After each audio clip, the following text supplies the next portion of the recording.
सिखलाता है राजयोग।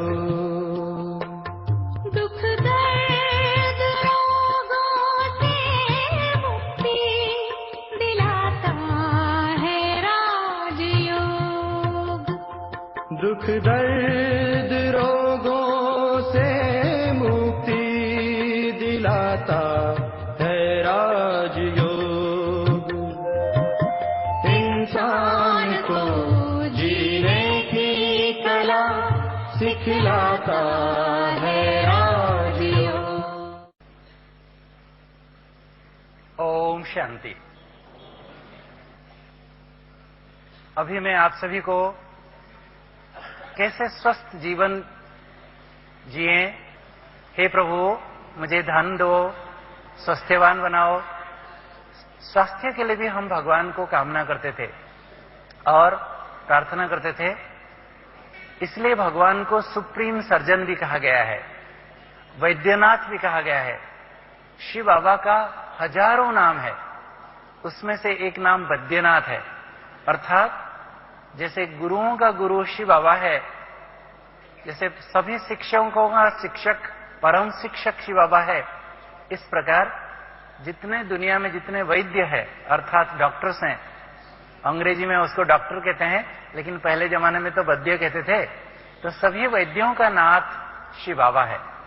तो वो हम सभी को एक जन्म नहीं अनेक जन्मों तक वो निरोगी बनाते हैं, इसलिए उनको सुप्रीम सर्जन कहा गया है। आपको डॉक्टर्स एक जन्म के लिए थोड़े समय के लिए हेल्दी बना सकते हैं, लेकिन बाबा तो हम सभी को 21 जन्म का निरोगी काया का वरदान दे देते हैं। तो इसलिए बाबा को वैद्यनाथ कहा जाता है।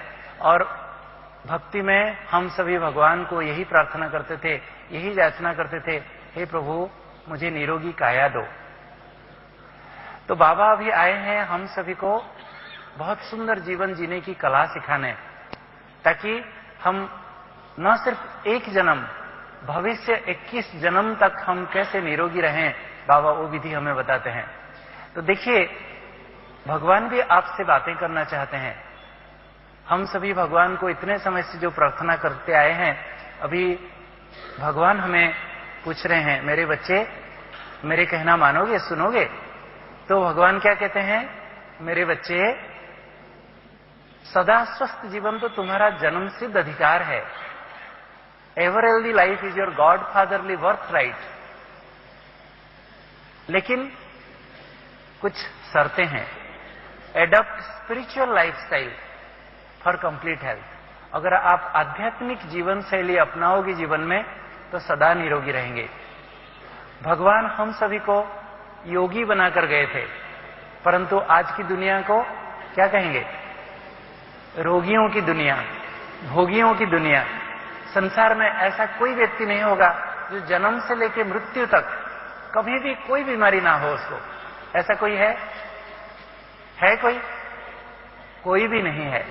तो आज संसार जो भगवान हम सभी को योगी बनाकर गए थे, आज संसार में सभी भोगी बन गए हैं, रोगी बन गए हैं और सब बीमार हो गए हैं। तो परमात्मा शिव बाबा फिर से आके हमें बता रहे हैं कि मेरे बच्चे, मैं जो तुमको जीवन जीने की शैली सिखा रहा हूं, कला सिखा रहा हूं, तुम वो अगर जीवन में पालन करोगे तो फिर से योगी जीवन, संपूर्ण निरोगी जीवन, सदा आनंदमय जीवन बिता सकते हो। देखिए, हमारा ये जो तन है, आप अगर श्रीमद् भगवत गीता कभी पढ़े होंगे तो श्रीमद् भगवत गीता में वर्णन है कि ये तन एक मंदिर है, ये तन एक रथ है, ये तन एक मकान है। कई प्रकार के एनालॉजी दिया गया है। तो शरीर को एक रथ के साथ भेंट किया गया है। The body is a invaluable chariot. शरीर एक रथ है, आत्मा इसमें रथी है। तो इस शरीर रूपी रथ बहुत ही अमूल्य है, मूल्यवान है। इस रथ का जो ख्याल नहीं करता है, वास्तव में उसको कितना बड़ा नुकसान होता है। महाभारत में इसकी कहानी है, आप देख सकते हैं। महाभारत में ये जो कैरेक्टर दिखाया गया है, कौन है जानते हैं? कौन है ये? कर्ण है, ठीक ही बताए। एक बहुत महान योद्धा था, बहुत बड़ा एक योद्धा था। एक बार अर्जुन और कर्ण दोनों का युद्ध चल रहा था।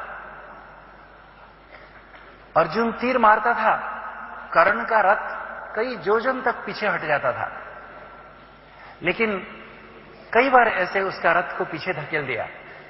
लेकिन एक बार कर्ण ने एक तीर मारा तो अर्जुन का नंदीघोष रथ सिर्फ कुछ कदम पीछे हट गया। तो भगवान कर्ण की बहुत महिमा किए, तो अर्जुन को सहा नहीं गया।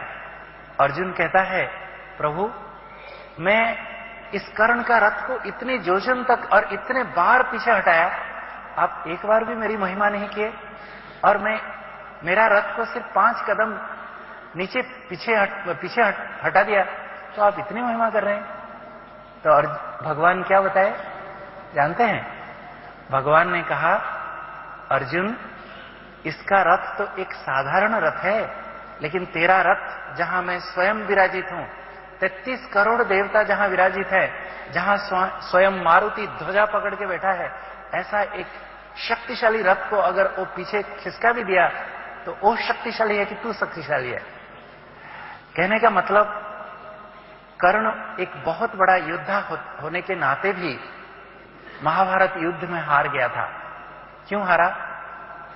क्या कारण है? क्या कारण है?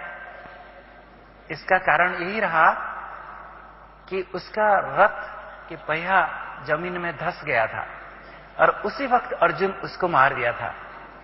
उन्होंने कहा, अर्जुन तुझे युद्ध की नीति सिखाता हूं, सुन। एक जो सच्चा योद्धा होता है वो कभी भी शत्रु को उसी समय पर आक्रमण नहीं करता है जब वो ऐसे विकट समस्या में हो। तो मेरा रथ को निकालने दे, मैं फिर लड़ूंगा तेरे साथ। लेकिन उस समय भगवान ने उसको कहा, ये तो कहानी है, भगवान ने कहा, अर्जुन ये तुझे रणनीति सिखा रहा है। जब सप्त महारथी मिल के तेरा अभिमन्यु को एक ही साथ मार दिए, उस समय इसको रणनीति भूल गया था। जब भरी सभा में द्रौपदी का वस्त्र हरण हो रहा था, यही तो था, ये सब भूल गया था उस समय। अभी इसी वक्त की मार। कहने का मतलब है, जीवन संग्राम है। इस जीवन संग्राम में अगर शरीर रूपी रथ मजबूत नहीं है तो इसमें हम भी हार खा जाएंगे। अर्जुन इसलिए विजयी हुआ, इसके लिए इसका कारण था कि नंदीघोष जैसा एक शक्तिशाली उसका रथ था। ये शरीर बहुत एक अच्छा साधन है, और हमारे ऋषि मुनियों ने सदियों से पहले ऋषि मुनि ने भी बताया था कि ये शरीर, इसको अगर हम ठीक रीति से नहीं संभालते हैं, हम आध्यात्मिक साधना में आगे नहीं बढ़ सकते हैं। ये शरीर को एक शिव का कवर के रूप में बताया गया है और आत्मा एक मोती के रूप में बताया गया है। तो इसलिए आज तक देखिए, रामदेव बाबा आज सारे वर्ल्ड में फेमस है। किस लिए? कि देखिए, हमारे ऋषि मुनि, जब कोई हेल्थ क्लब नहीं था, कोई जिम खाना नहीं था, कोई कोई साधन नहीं थे, शरीर को कैसे स्वस्थ बनाएं बिना कुछ साधन लिए हुए, वो जो आसन प्राणायाम आदि बताए थे जिससे शरीर तंदुरुस्त रहता था, वो विधि आज रामदेव बाबा फिर से रिवाइव करा रहे हैं और आज इतना लोकप्रिय हो गए हैं। कहने का मतलब है कि ये शरीर को जब तक हम ठीक से नहीं रखते हैं, नहीं संभालते हैं, इसको तंदुरुस्त नहीं रखते हैं, हम आध्यात्मिक साधना में भी आगे नहीं जा सकते हैं। इसलिए ऋषि मुनियों ने देखा कि परमात्मा से योग लगाने के लिए ये शरीर का बहुत बड़ा कंट्रीब्यूशन है, अवदान है। शरीर अगर ठीक नहीं है तो योग कभी भी नहीं लगेगा। जो बाबा के बच्चों को घुटने में दर्द है, कमर में दर्द है, दांत में दर्द है, कहीं कुछ तकलीफ है, उनका योग कैसा लगता है, आप स्वयं अपने आप को पूछिए। तो जीवन में सदा स्वस्थ कैसे रहें, ये कला जिसको आता है वही पुरुषार्थ में भी आगे जा सकता है। तो देखिए, जीवन में 3 बातें बहुत ही आवश्यक है। 3 बातें सभी बहुत आवश्यक मानते हैं। क्या क्या? एक है स्वास्थ्य, दूसरा है संपत्ति, तीसरी है खुशी। Health, wealth and happiness. सभी मानते हैं ना, ये 3 चीजें जीवन में आवश्यक है। परंतु ये 3 चीजों में से सबसे मुख्य कौन सा है? सबसे मुख्य है हेल्थ। क्यों? अगर कोई स्वस्थ है